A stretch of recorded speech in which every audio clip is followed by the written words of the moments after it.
me to the place in the middle of the sun.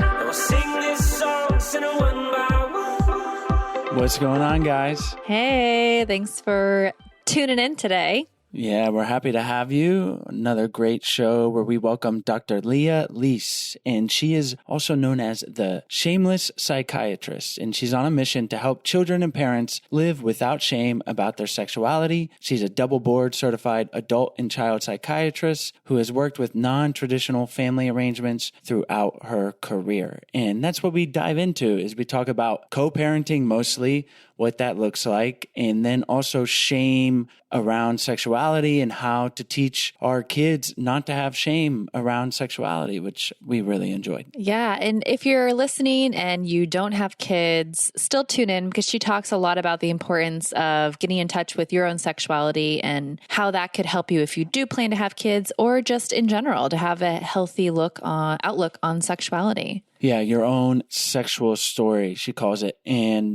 we really enjoyed today's show. As always, thank you so much for tuning in, for subscribing to the podcast. It's almost time for our summer Tell a Friend and Family podcast drive. Summer? We're in the middle of winter right now. Well, I'm sorry. You're confused because we're in Costa Rica. Summer will be here before you know it. That's true. And flies by. You could be listening to this whenever, if it comes out and it's cold. So it's our winter, it's our summer, our spring and our fall marathons. Yeah. Whenever you're listening to it. Whenever you're listening to it, we're doing our summer subscribe to I Do podcast drive, which is a new thing I just made up where we've talked about it in the past, we really appreciate you guys telling your friends and family about the show. Obviously, if you like it and you find it valuable, tell someone. I think that's the best way that we can continue to grow and give you great content and continue to be able to bring shows like this to you guys. And we love doing it because we're getting great advice right alongside you. Right. And the more, if you guys aren't familiar with how it works in iTunes, the more you guys listen and the more you share it, the more we're visible, which is good for our numbers, good for our sponsors, and good for us because we're really providing this content for free. And so it really, really helps us out when you guys share with your friends and family. Otherwise, Sarah and I are going to come to your door and just ask for a donation. In all seriousness, we appreciate you guys and we love to be able to bring you this stuff, and hope you're having a great day and enjoy today's show. We also wanted to take this time to tell you guys about our podcast series, Love Under Quarantine. And if you're like Sarah and I, you've been experiencing quite a bit of stress and uncertainty around this whole COVID-19 epidemic. And we're right there with you getting through it. So we decided to put together this course with 16 therapists who are working with clients who are dealing with all of the uncertainty and stress of these times, and specifically tools and tactics that are very actionable to help improve, repair, maintain your relationship. Just survive while we deal with this. So we put it together. It's $20. You go to the link in the show notes and you can just buy it right there. And 10% of the proceeds go to the Nosara Food Bank to feed local families here in Nosara, Costa Rica.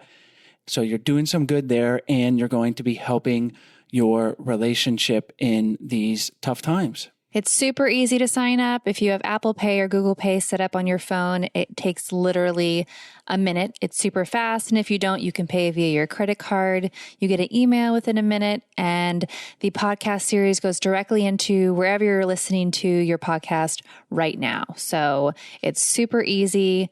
It takes less than a minute, and we hope you guys check it out.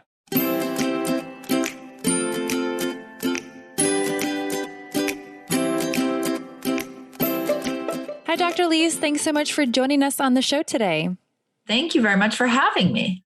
We're excited to have you. And today we want to dive into something we haven't really covered on the show, and that is different types of family dynamics that people might not be familiar with as alternatives to the traditional nuclear family, husband, wife, kids, picket fence, house, and we're doing things differently these days. And you have a lot of experience and work with people approaching relationships differently. So can you maybe tell us what are some of the more common family dynamics you're seeing? And then we can dive in and talk about what's going on and how our listeners can apply this to their lives.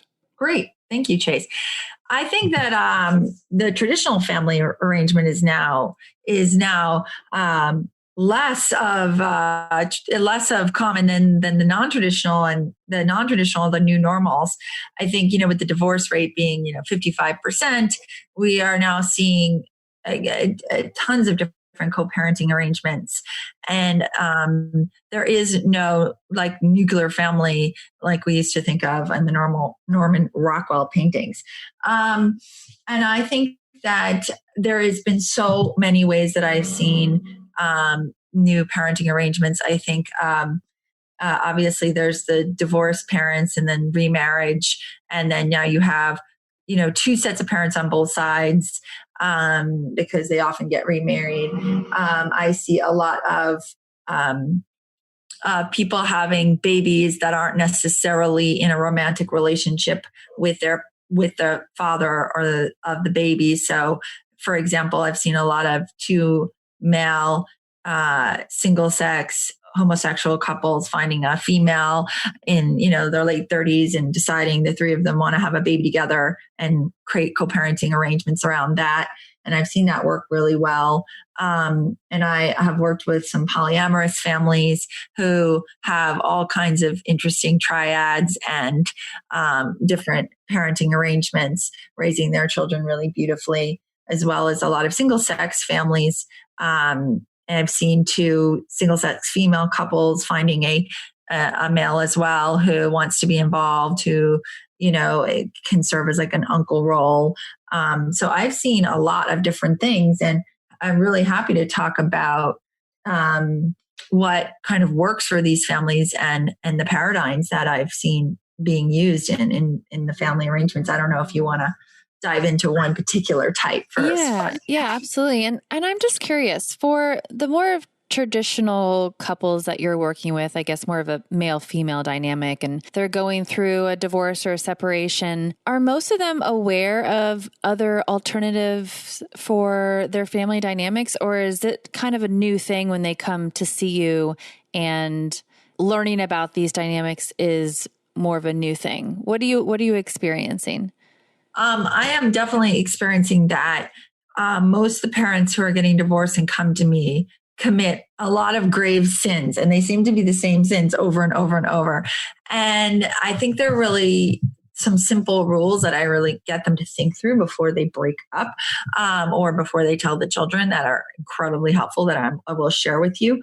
And they seem obvious, but for some reason they're very elusive to people. So I'll give you some examples. The first is that when you break up and you move to different homes, that the child should have say over how the space is designed in their new home. So they really feel comfortable in both of their new homes, like both of their rooms. They should be in charge of the paint color and the furniture and the what kind of things they want to put in their room to make the room feel like home no matter where they are. Because then what happens, I see a lot of times, is the child will prefer their original home over the new home. And then they will prefer to be with the parent that's living in the original home over the new parent. And it has less to do with the fact that they don't love the new parent as much. I mean, the other parent as much, but they're just not as comfortable there. They're used to their neighborhood, and they're used to their certain friends that live around the block. And so then it can feel a little like parental alienation, like, to the father or the mother who has moved away. So I really encourage like a lot of effort to be put into making that home feel really great for the kid. And sometimes it's like overlooked is that you can't use your child as a spy, which is like such a mistake that parents make, even very harmlessly. They'll be like, oh, what did you do over your dad's this weekend? Oh, who did you go and hang out with? And that kind of questioning is it creates a lot of stress for the child, because they feel like, oh, well, dad is going to get in trouble if I tell mom that I went to McDonald's. So, because dad, it can be very innocent, but it can really cause huge problems for the kid and stress for the kid. So I always advise like divorced parents, don't ask. If they want to tell you, great, but don't ask.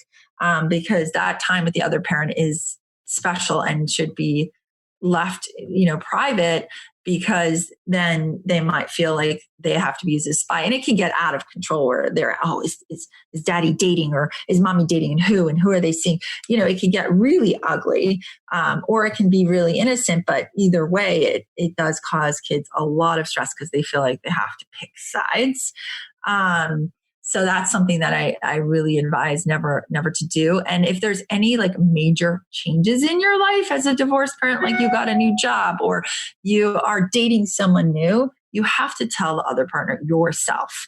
Like, don't let the child be the deliverer of that news, because it is a really unfair position to put your child in. So that's kind of some thoughts. And then I can give specific tips about dating too, if you're interested, like how to introduce new partners. Let's get into that in a second, but I want to kind of clarify for myself what exactly co-parenting looks like in the different options there, and how that's different from just being divorced. Suddenly co-parenting is in the lexicon, and I'm not sure what I've obviously, like, literally I understand it, but like, what does it look like in practice from just like, my parents were divorced and I guess they co-parented, but can you talk a little bit about that? Well, there's obviously the custody arrangement. So, where the child's going to physically be. And then there is all of the financial things that need to be ironed out. And the most common arrangement I see is that the child lives in one home, usually the mom's during the week. And, the father gets, 3 weekends a month, and then, alternate vacations. But I've certainly seen the 50-50 split as well. If the kid lives both parents live very, very close to the school. And that's becoming way more common now, actually, because the courts are really pushing that. They're really wanting the father to have 50-50, and they're very pro-fathers now. So I see a lot more of the 50-50 split than I've ever seen. And the courts are very pro-fathers now. Like, fathers get a lot more rights. And financially too, like the fathers, when you have the joint custody 50-50, the responsibility for financials is also split 50-50. They don't really favor either parent anymore like they used to, except for if one parent is, well over moneyed, has a lot more money than the other one, then there might be some adjustments. So the co-parenting arrangements, when they go smoothly, they're amazing, because this is how I see it. Like, you're divorced and you're now like out there wanting to date again, and you have like a babysitter, and that's the other parent 50% of the time, right? So, you want to go on a date, like you just wait for when it's the father's term and you can go out and you have to pay for it. So in that way, it's like kind of great, and you trust that person. And so I do a lot of work with families that come to my office around like, let's try to settle this here, because the courts never do a very good job and they really don't want to be involved anyway. And, let's try to come up with a reasonable co-parenting arrangement. And so you guys don't have to go through the court system, which is not going to always be on your side, and a lot of times really backfires. So that's what we do a lot here. So we talked a little bit about introducing the kids to new partners and dating if you're divorced or separated and you're co-parenting. That can obviously be a minefield. How are individuals navigating that? What's the best way to do that with your kids? Okay. The first thing I'm going to say is, no matter how angry you are with the person who you divorced, you picked them for a reason and you had a child with them for a reason. And chances are they're a pretty decent human being. I'm not saying there aren't exceptions to that rule. And you have got to trust that that person loves your child as well and wouldn't put your child at harm. And I'm saying this because a lot of parents get into this thing, well, I don't know if I can trust whoever the father or mother of my child is, who they're dating. Like, I don't know that person. What if they're a child molester? What if they're going to hurt my child? And I always say, like, why would they pick someone like that? Like, you have to have faith. If you go into it paranoid already about this person you don't even know, you've never met, and you already bring into it all this baggage and all these distortions of thought, negative thoughts, you're going to transmit all that fear to your child. And that's not fair, because that person deserves, deserves, to go to have a relationship with your child too. So it's like, so I would say, don't automatically assume the worst. It's all going to be okay. And the second thing I always say is, like, that person, whoever it is, the new girlfriend or boyfriend, is probably going to turn out to be a very decent parent. Like, they're, raised well. You got to trust that that person is also going to look after the welfare of your child in most instances. So you don't really need to get too involved. Like, if that person wants to take your child to ice cream or to the playground, or, to do like the things that parents like to do, like, you should be happy. It's another parent in that child's life, another person to help with the homework, another person to, be there for the kid, or maybe they could be more objective and give different and good advice to your child. So go into it with a sense of optimism. It will definitely help the process. The second thing I say is, like, when you think about introducing a new partner into a child's life, a couple of thoughts I have on that. The first is, make a child feel a little bit a part of it, in the sense of, like, meet in a neutral place, like a park or a playground or a museum. And so that way the child doesn't feel like this person is already have this, like, entrenched, intimate relationship with their mother or father that they know nothing about. They can really feel like, oh, we're all, like, learning about each other at the same time. So it doesn't feel as threatening.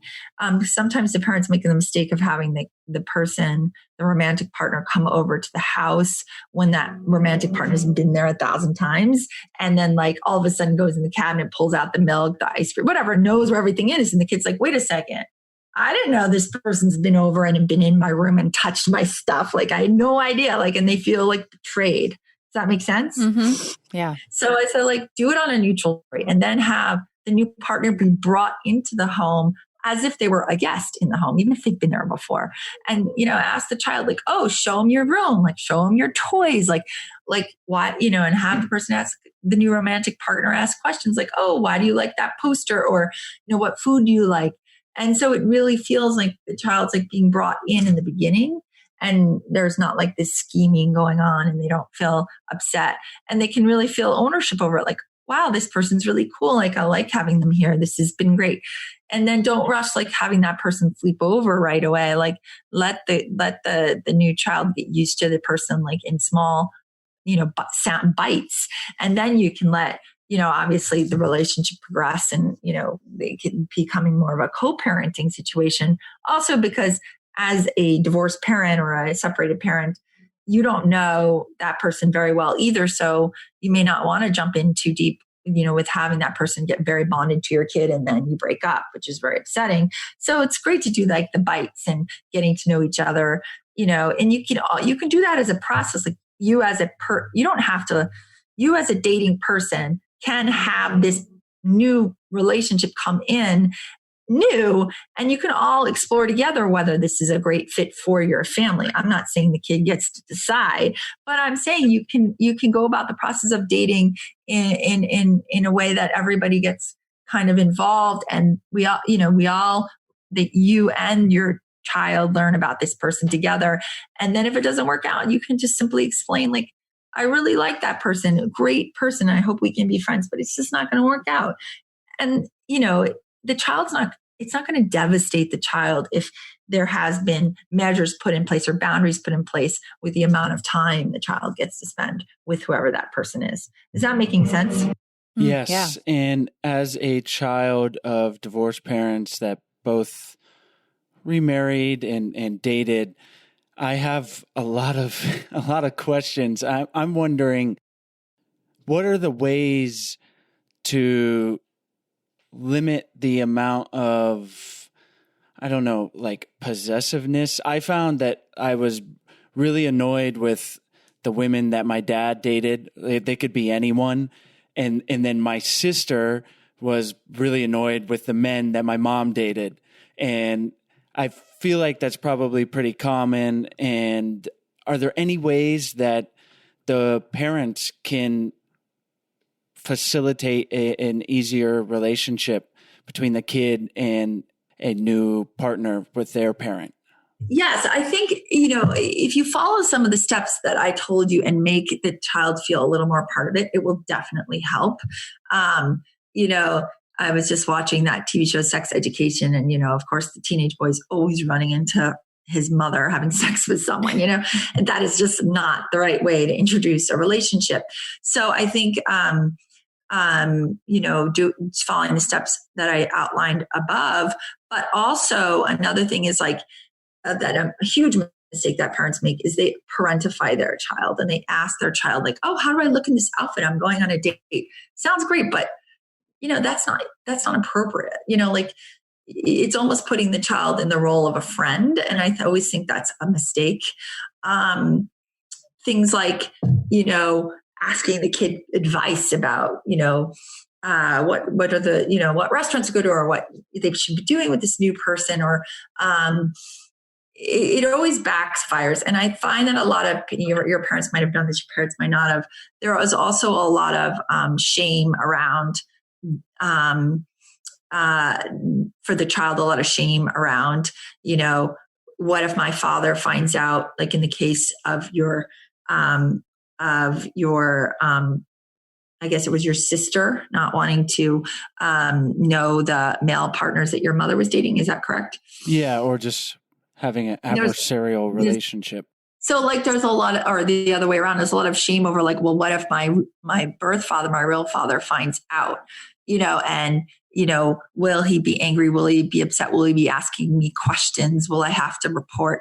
And it maybe vice versa for your mom, like, oh, what is my mom going to think of these new people? And if I form a relationship with that new woman, will my mom get jealous or upset? And it's just too much, drama for me because she'll feel replaced. So I think it also would be very good for the parent, the divorced parent, to say to their child, like, I'm going to really like whoever your father is too. Like, whoever your father pick, I'm going to like too, because your father's got great taste. He picked me, and so I will never feel like I'm being replaced, or I will, if you spend time with your dad's new girlfriend, I will be very happy for you to spend that time with them and develop a relationship, because it's more wonderful people to care about you. It's just like giving them permission to form a bond.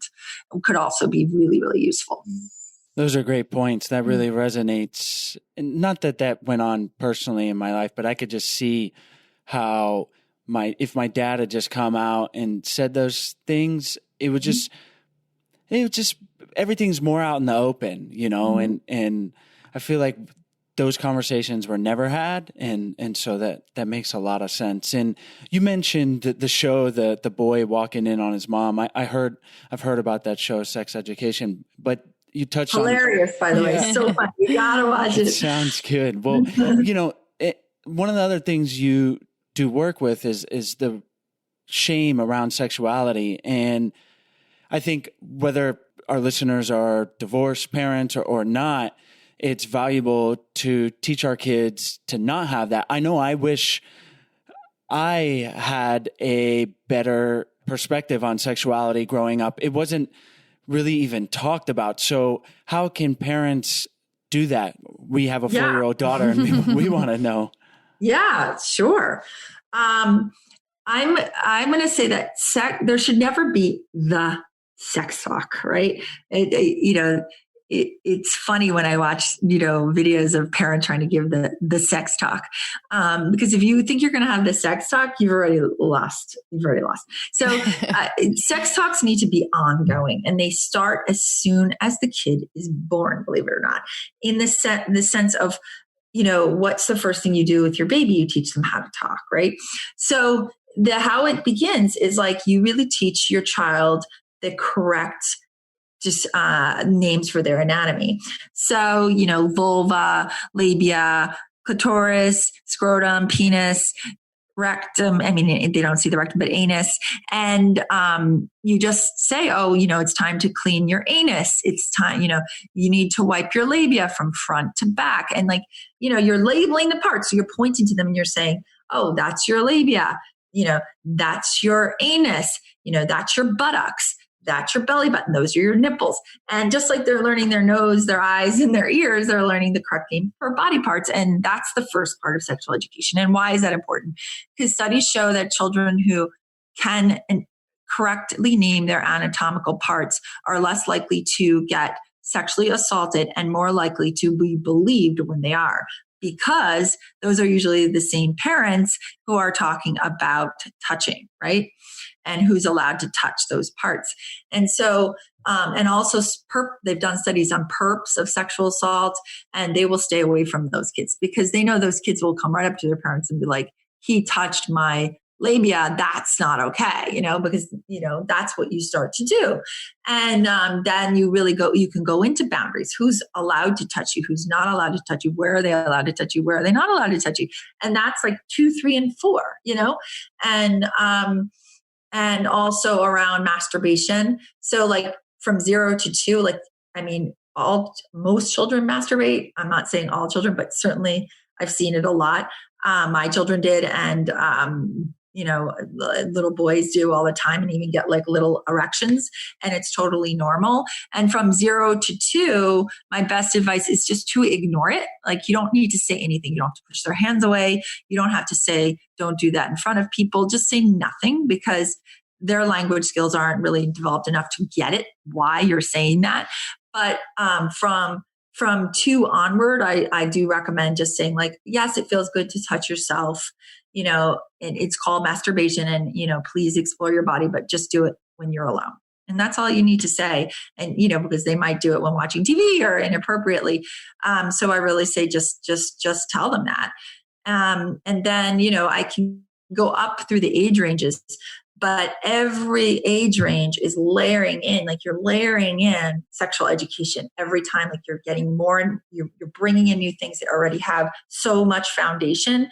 And then with every age, you're layering in a new thing, everything from, how to clean yourself, how to protect yourself against infection, pinworms. And then you're going into up in the age range to sperm and egg. That's 5, 6, 7. There's great books on that. How are babies made? Basic biology, something every kid should know about before they become a teenager, because by that point, you really want to get into intimacy, love, relationships, STDs. You don't want to be explaining the sperm and the egg. That should have already been done. And, and then, you can layer in all those really nuanced things that are so very important. And they're not covering their ears going, Mom, Dad, no, I already learned this in health class. I don't want to talk about this with you, because they're used to it. They know you're going to talk about it, and they're not feeling shamed about it. And you're feeling so much more comfortable because you've been talking about it all along, and it doesn't feel weird. So that's my advice for sexual education of a child. It's ongoing. And obviously be there for questions, but don't wait for the questions. You gotta be poking and prodding and asking what they know, and dispelling misinformation. How do you think babies were made? They might have they might think, some babies think some children will be oh, it comes out of your butthole. And I'm you don't want them to go into school saying that. There's this kid, they called him Puri Boy, poor kid, on Instagram, got maliciously bullied because he said that girls would need tampons if they learn to control their bladders. Just, you don't want that to be your kid, right? Before we continue on, we want to tell you about today's sponsors. Today's episode is brought to you by Objective Wellness. Staying healthy and strong is more important than ever. And for me, it's all about understanding what you put in and on your body, and staying active in the ocean, getting plenty of vitamin D. That's easy down here in Costa Rica. And to help us stay resilient and well, we started taking supplements from Objective Wellness. Objective Wellness offers targeted solutions for you to stay healthy and strong. So they focus on specific ways to help you sleep better, improve your immune system, have more energy, and even less wrinkles. And when I heard that, it immediately grabbed my attention. And what else drew me to their products is that Objective Wellness understands that there's no one-size-fits-all solution, and that wellness looks different for everyone. Even between Chase and I, wellness looks different. So when I told him that he can eat some chocolate and sleep better, he was sold. That sounds a little too good to be true. And their fast asleep saffron sleep chocolates are a real thing. And yes, they are. It has a calming GABA that relaxes your mind to lull you to sleep, while the saffron keeps you sound asleep all night. And I love these things. And there's no water required. Delicious chocolate mint simply melt away, so you're not waking for a bathroom break in the middle of the night. Yes, that is a major win. We don't have to get up in the middle of the night. And all their ingredients are backed by science. And behind each ingredient, there is a scientific study with endless hours of research. So Objective Wellness helps us feel our best, and we want them to help you too. Go to objectivewellness.com and use the promo code IDO to get 20% off your first order. And if you're not completely satisfied, you can get a full refund. That is their Objective promise. Again, visit objectivewellness.com and use the promo code IDO for 20% off. Today's episode is also brought to you by our online course, Spark My Relationship. Do you guys want to create more passion, improve your communication, and build a stronger, more intimate connection with your partner in less than 90 days? Yes, sign me up. Then you guys need to check out our online course, Spark My Relationship. It is an online course, like I mentioned, that we created with over 15 therapists and psychologists to bring you guys the strategies marriage therapists teach their clients. We talk about it on the show. Relationships take work. Sometimes they function pretty easily and you coast along, but we've found the reality is you have to do work sometimes and to make them better, to change them so that they're more satisfying for both partners. And you've made it here. You've made it to listening to our show. So you guys probably already know that a little bit, but what you might not know are the specific tools and exercises that you need to create those lasting and positive improvements in your relationship. And like Chase said, change does not happen on its own. It takes hard work. And that's why we created the course. Spark My Relationship is designed to infuse your life and relationship with fresh passion, skills, and wisdom. And it's a self-paced journey that's perfect for turning up the heat, having some fun together, and revolutionizing your intimacy and communication.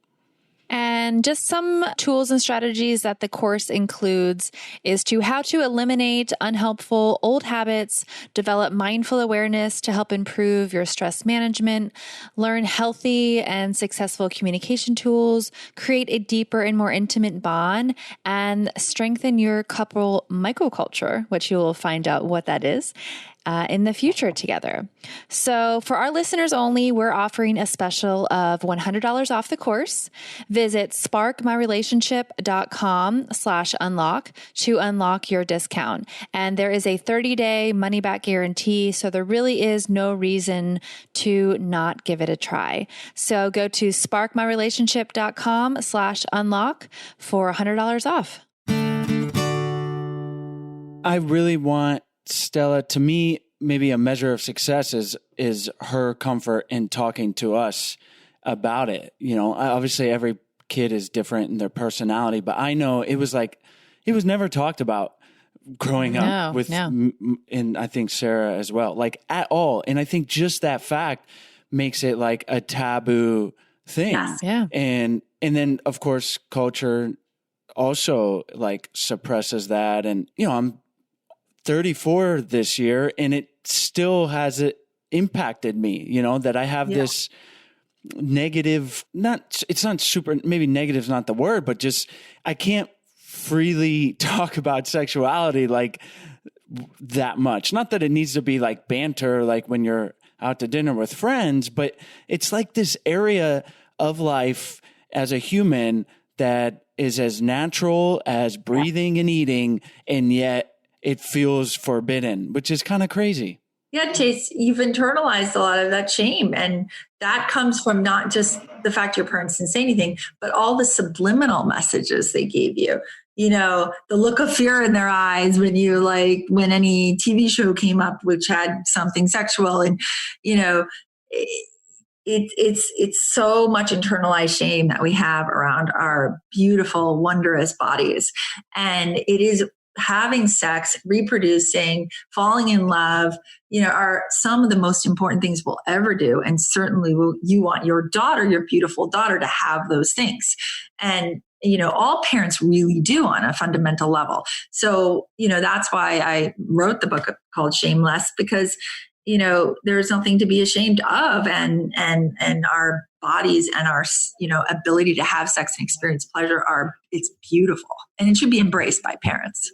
For our listeners who have children and maybe they've been living more on the shame side with sexuality, with their relationship and their children, what would be the first place for them to start to kind of open that dialogue and get the shame associated with sexuality out of the relationship and out of parenting?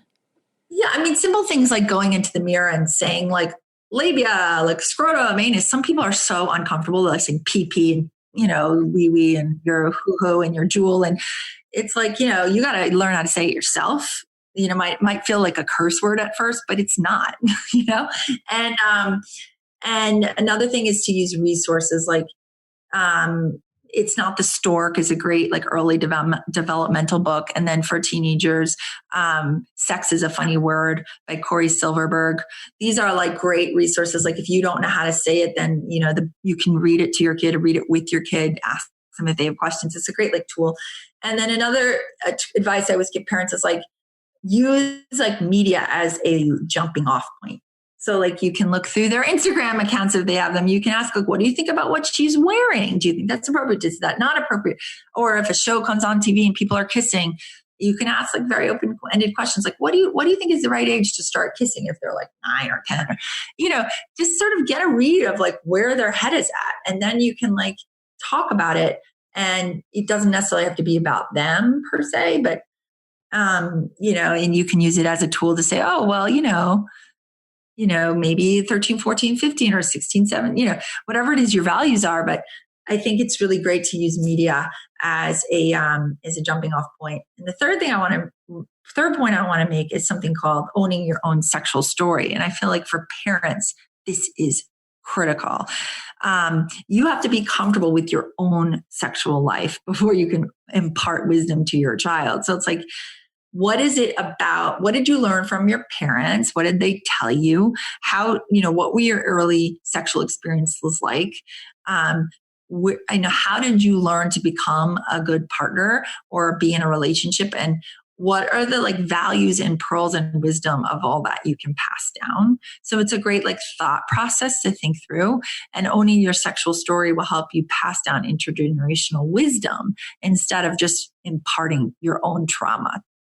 How can we certainly understand our own sexual story just going back through the past, but how can we make it a better story? Like what I said, like having carried this shame, again, it's nothing debilitating, but I wish it wasn't that way for myself. How can I work towards reversing that or having less shame around sexuality? It's a tool I use in my book called cognitive reframing. And it's a cognitive behavioral therapy technique where you take your past experiences, and there'll be a model of this in my book. You take your past experiences and you sift through it and you try to figure out what are the pearls or the values that you want to impart to your child. Like, for example, if you were ever sexually assaulted, I don't think you would want to tell your child that. You're going to scare them, right? But you might want to say like, I had some hard times growing up. And what I learned from it is that, when I go out with my friends, like, and I might be drinking or I might be at a party. Like, I've always learned to stay with my friends and never leave my friends behind, because, that way I can always stay safe and make sure I have a ride home. And so that would be the sort of value or wisdom or the pearl I would extract from that bad experience to pass down to my child. This whole idea of saying something like, oh, men can't be trusted. Like, that's not a great pearl. Like, if you feel that, that's because you've been really traumatized by your sexual history and you do not want to impart that kind of thing down. And it's easy for you to spot where those things are, like, if these negative thought patterns. And it's also, you can reframe it and say, what's the positive spin on it? Like, what is the values? What are the good things about what happened in my life? And let's pass down those. And for the really bad things, what did I learn? Like, what did I learn from it that I would rather my kids know? What would I do differently next time? I'm just going to talk about that, So, this whole idea of like, all we do is fear monger kids around sexuality. Like, you're going to get pregnant. You're going to get an STD. And it's kind of like, well, no, actually, sex is wonderful and you're going to have so much pleasure and you're going to love it. Let's impart down that. And then at the same time, you can say, okay, these are the things you have to be careful about. I'm curious because it seems like sexuality is starting younger and younger with kids. Mm-hmm. And I'm wondering your thoughts on that. Like, how does that play out in terms of maturity level, equivalent to sexuality? Like, what are your recommendations on, like, I guess, ages for certain sexual experiences and like what's appropriate? Okay. So children are getting their menstrual periods. Girls are getting their menstrual because of nutrition and hormones in the food and all that. And menarche, age of first menstrual period, is correlated with earlier sexual experiences. So that might be some of, what's going on, but it's actually not true that children are delving into sex earlier. The age of sexual latency has gone up, like the first sexual initiation from 16 to 17 for both boys and girls, including oral sex. So kids are actually having sex later, and the teenage pregnancy rate has dramatically dropped by 1/3. So I definitely think that that's not exactly true. The teenagers that I see anyway are waiting, and they are okay with waiting. I think some of that is good and some of it is bad, because why I say bad is because part of the reason why they're waiting, a lot of them, is they're just overstressed and they are incredibly overcommitted and they don't have time to like hang out like we used to. They have very limited free time. So part of it is that they don't really have enough time to really connect and form these intimate bonds. And then that progressed to sex. So, part of it is good. Part of it is not good. I think that what you're reacting to is not fact about, children are having sex earlier. What you're reacting to is the media is much more sexualized now than it ever was. And so kids are seeing a lot of very easy access pornography from a very early age. Usually like age 12, they start seeing pornography. And it's very violent and degrading to women. 75% of free pornography is violent and degrading to women. So they're seeing violent and degrading pornography at a very early age, which is extremely disturbing. And also the media, like all the social media and even regular TV now is a lot more sexualized. People are dressing much sexier. There's a lot more talk about it. And don't confuse that with kids actually doing it, but it does cause a lot of, kids to become obsessed with what they look like or putting on a certain image. And that definitely has been affecting their self-esteem. But how do you find that balance of when you say like women dressing sexually, if that's over sexualization or that's just women expressing their wanting to feel and look sexy? Like, how do you explain that to a kid? Well, I mean, I think women should dress sexy if they want to. And I think that's awesome. I always say it's a time and a place. And that's what I always tell kids that I work with. Like, you're going to the prom and you want to wear a low-cut dress, have at it. But you're not going to go to school, with right. your boobs hanging out, because you're supposed to be learning there. Just like I wouldn't go to my job like that. And I'll definitely go to a party like that. And it's like, it's about explaining like time and a place, like, and as 12, 13, 14, 15, 16, obviously kids are going to dress more sexual. They're going to want to be more provocative. And that's okay. You may even embrace that as a parent, but like, do you want your 13-year-old girl going to school with her breasts hanging out? No, absolutely not, because this is a place of learning, right? And so I think that discussion needs to happen about, what's appropriate to wear in what circumstances, and also what ages. Like, as they get older, they can dress, more independently and really think through what they want to wear. But school should not be a fashion show. It's just, it's a wrong emphasis. I remember that was always a struggle growing up. I remember at some point like hiding clothes from my mom because, I wanted to wear something a little bit more racy and it was not appropriate. Yes. But still like fighting that control. Yeah. And I think there is that push-pull between when you think they're ready to handle, because obviously what parents are concerned of is, Sarah's like, if a 13-year-old girl is wearing like a, short-cut blouse, they're going to be leered at by very older men. Mm-hmm. And that is really concerning and upsetting. And how are they going to how's that 13-year-old girl going to manage that, when they're getting hollered at on the bus? And you're trying to protect them from that, as you should, because you're their parent. But a 16, 17-year-old can handle that. They'll learn to be like, get a life, Right. They have the ability to understand and have the maturity to be able to handle the ramifications of that kind of thing. So you're really thinking through their mental functioning, their responsibility, and trying to give them what they can handle. Right. And I mean, my hope with Stella, our daughter, is that she feels comfortable talking to us and asking whether or not something is appropriate. And I think that goes back to what you're saying from the very early age of just starting that dialogue and that conversation so that there is always that level of comfort. Yes, absolutely. And my hope is that she has the confidence to tell a guy, get a life. I love that. Yeah. Yeah, exactly. Yeah. And, when they're wearing that low cut blouse and they're 16 or 17 and, they can just turn around and be like, don't touch me, get a life. Like they'll have the confidence to do that. They won't have the confidence to do that when they're 13. They'll be like shocked and horrified because they don't even know what that is yet. So, it's again, layering in that maturity and making sure they're ready to handle what's coming. Well, Dr. Lis, thank you so much for all this great information. We have some homework to do with our daughter. I love it. It's important to me, having grown up without that freedom to talk about sexuality. This isn't a knock on my parents. So great parents, but I think it's probably really common. And then all the great information about co-parenting. Before we wrap up, are there any things you want to leave our listeners with, whether it's about shame and sexuality or co-parenting? Please do, and let us know about your book and any other information, and then we'll say goodbye. Yeah, thank you very much.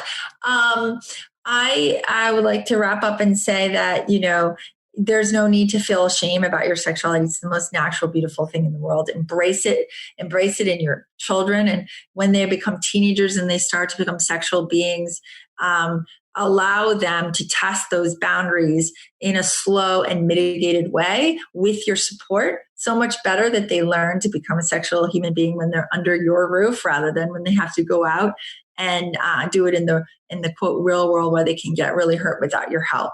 So, you have them through those formative years, 14, 15, 16, 17, those are the years where they become sexual beings. So be there for them and embrace it and allow that discussion to be open. So that's a great piece of advice I can give you. Wonderful. We'll have the links to all the books you recommended, as well as your book and the link to your website on the show notes page. Yeah, Shameless Psychiatrist. Shameless Psychiatrist is my website, and sign up for my newsletter. Wonderful. Yes, we'll have all those links. And thank you so much for joining us on the show today. Yeah, thank you. Thanks so much for listening to today's show. As always, all the links are in the podcast description and on our website. So if you are dying to check out our new podcast series, Love Under Quarantine, you can click those links in the episode description and get access immediately. The podcast series is now available, and we hope you guys check it out. And as well, there are always free resources on our website at idpodcast.com, freebies, all different types of topics. So check out our website, and we hope you guys enjoyed the show.